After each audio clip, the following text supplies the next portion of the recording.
Welcome everybody to this edition of Attention Talk Video. I'm your host, Attention Coach Jeff Copper, and we're here today with Dr. David Nowell. David, welcome to the show. Great to be here. Thanks a lot, Jeff. A lot is talked about ADHD and dopamine, and it's this nebulous type thing that's out there, but what does dopamine feel like? What does it feel like? You're asking the million-dollar question. Most therapies to address ADHD are stimulant therapies, which they increase the available dopamine. So deep in your brain, there's a cluster of tissue that produces dopamine, the chemical of reward and motivation.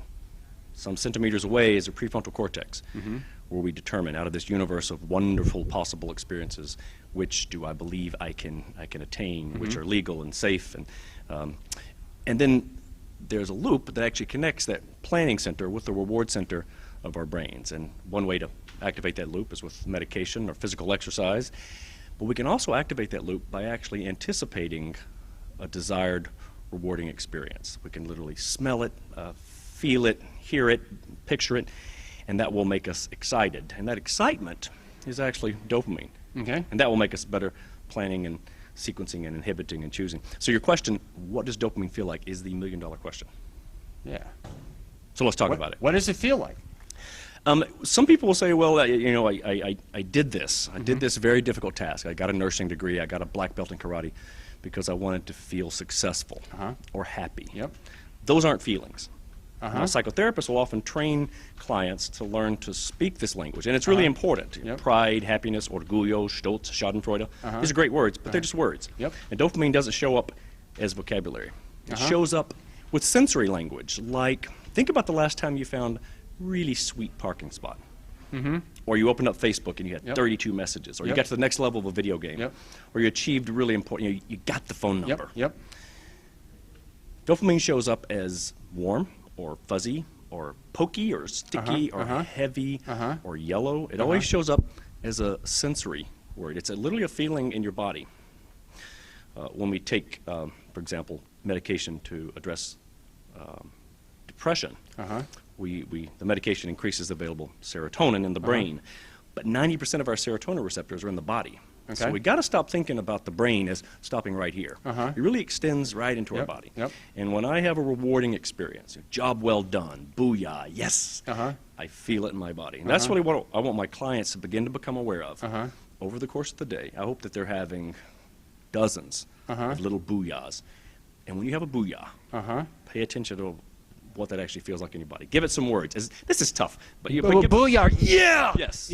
Same thing. That when you feel it, yeah, that's the dopamine feel. Absolutely. It's not, oh, I feel happy or anything like that. Yeah. Yeah. There's often a fist pump. Okay. All right. Yeah. Tiger Woods fist pump. But I think this is important because dopamine is the reward neurotransmitter, right? Yes. And so it's following by that reward, and if you can actually, in my sense, watch your booyah or your yeehaw, you actually can begin to observe your own motivational blueprint whenever that happens with what's going on when that takes place. Does that make sense? And to take ownership of it, and to not be ashamed of it, and to direct it. Because each of us is motivated by different experiences. Every time I pass a Michael's craft store, I think, why are those places still in business? I can't believe anybody enjoys hot glue guns. But somebody's watching, and they're like, oh my God, I love hot glue guns.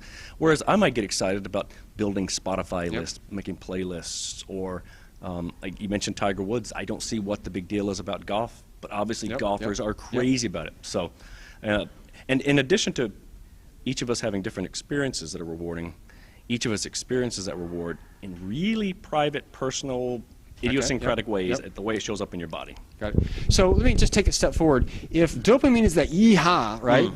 Motivation is the pursuit of the yeehaw. Does that make some sense? In a very sterile environment, it's like Pavlov dog. I'm hitting the button.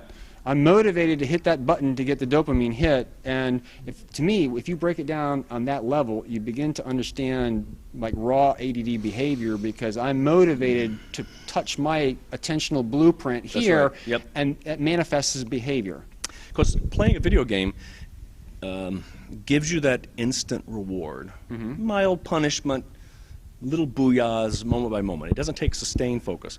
Whereas some of the larger, more important goals, like sustaining a relationship, working with a difficult boss, avoiding the impulse to smack somebody in the face that may deserve it, but we avoid that impulse. The ability to stick with a long program that involves fun classes as well as difficult and boring classes like statistics or anatomy and physiology. So motivation over the longer term is what's a real challenge for folks, and especially folks with ADHD. Well, it sounds to me that if you can begin to understand the short-term stuff, you can maybe leave the trail of crumbs to lead you to the long stuff over a period of time to achieve what you want long-term. It's a place to start supporting yourself and supporting loved ones if you're a coach or a parent or a teacher. With that, David, thank you so much for coming on the show. Great to be here. Take care.